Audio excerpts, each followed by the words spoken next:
Okay, hi guys. Today's content is going to be a little bit different to what I normally do. Just trying something different to mix things up a little bit.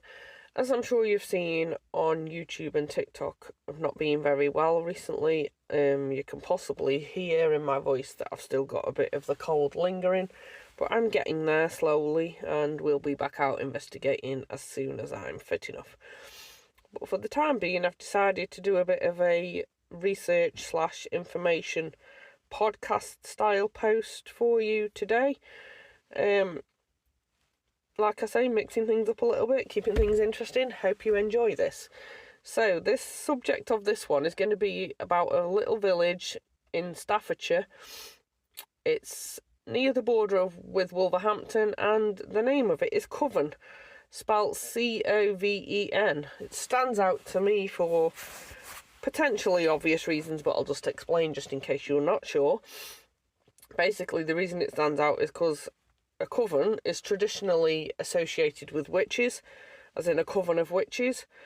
So I thought I would dig into the history and find a little bit more out about this village called Coven and why it's called that, where it is, what the history of it is, and any more useful information I can find out about it. So let's jump straight in. So the first record of the village of Coven was in 1086 in the Domesday Book. So yeah, it's been around for a long time. Iron making was the main thing that happened in Coven, the main industry in Coven.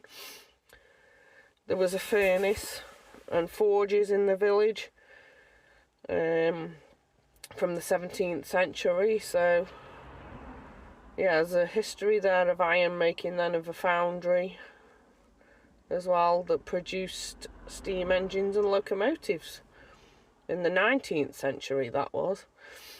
There's also a building named the Homage, which was built in 1679, and according to the history notes is supposed to be apparently the oldest brick-built house in Staffordshire. So maybe that's something we can go and have a look at to find it and have a look-see, take some photos. That would be cool, wouldn't it? There's also a church in Coven named St Paul's Church, and that was opened in 1857. I'll post some photos of that alongside this information recording. Okay, so the word coven derives from the Anglo-Saxon word cofum, which is a plural of cofa, which means either cove or hut. So that's the history of the actual word coven. So I'm not sure at what point it became associated with being a coven of witches. So that's a little bit of something I'll look into in a minute and get you some information on that as well. So the village called Coven is located on the A449 between, like I say, the border of Staffordshire and Wolverhampton. It's served by the Staffordshire and Worcestershire Canal, and there was a train station at a place called Four Ashes, which closed in the 1950s, and the nearest train stations are now Penkridge and Codsall. So yeah, rather old, very old style village there. It's linked with a place called Brewood, spelt Brewood,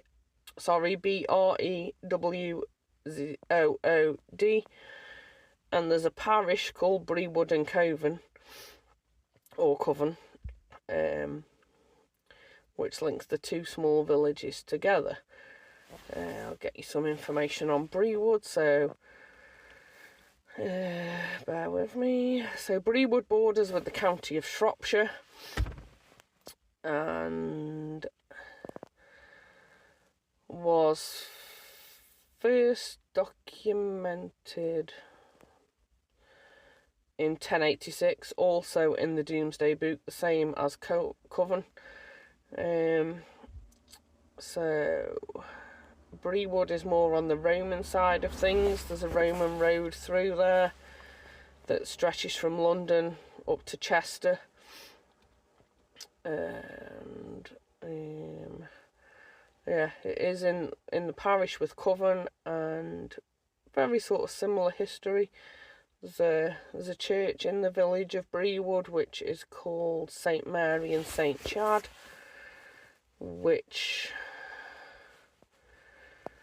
I'll also pop some pictures of that in as well. So the history of Brewood then,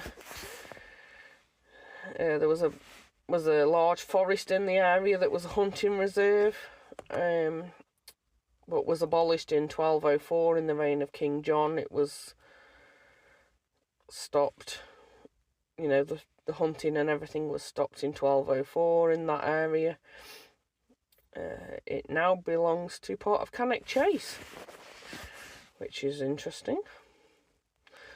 Didn't know that. The church, St Mary and St Chad, was built in 1176, and there was a story there with the nuns of black ladies. I'm not sure what that means. Again, something else we can look into. They imposed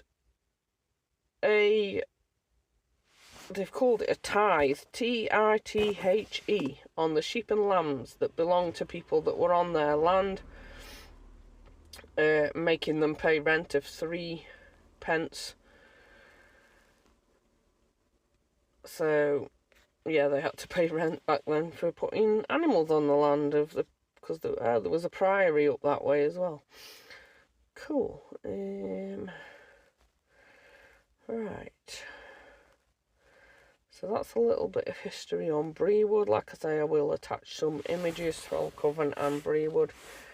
Yeah, we're looking to go and have a look around the churches and what have you, and get some footage of these locations for you guys to see. At some point in the near future, we'll go and have a look. So yeah, oh, there's a leper well also listed here.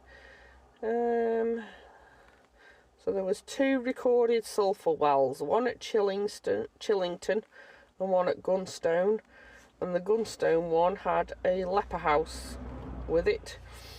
So people who had leprosy were sent there to keep them away from everybody else. So it was linked into that as well. Oh, lots of interesting history going on. Brewood Grammar School was founded in the town in the reign of Elizabeth I.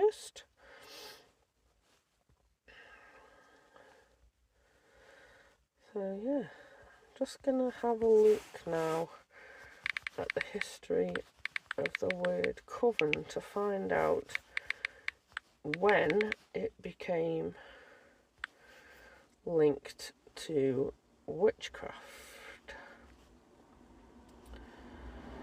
So just bear with me. So coven is a group or gathering of witches. The word coven remained largely unused until 1921, when Margaret Murray promoted the idea that all witches met in groups of 13, which were now called covens.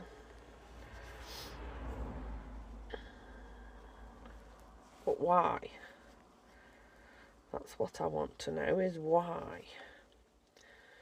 Where did they come up with that word, coven? Why did they choose that word? And I'm struggling to find out.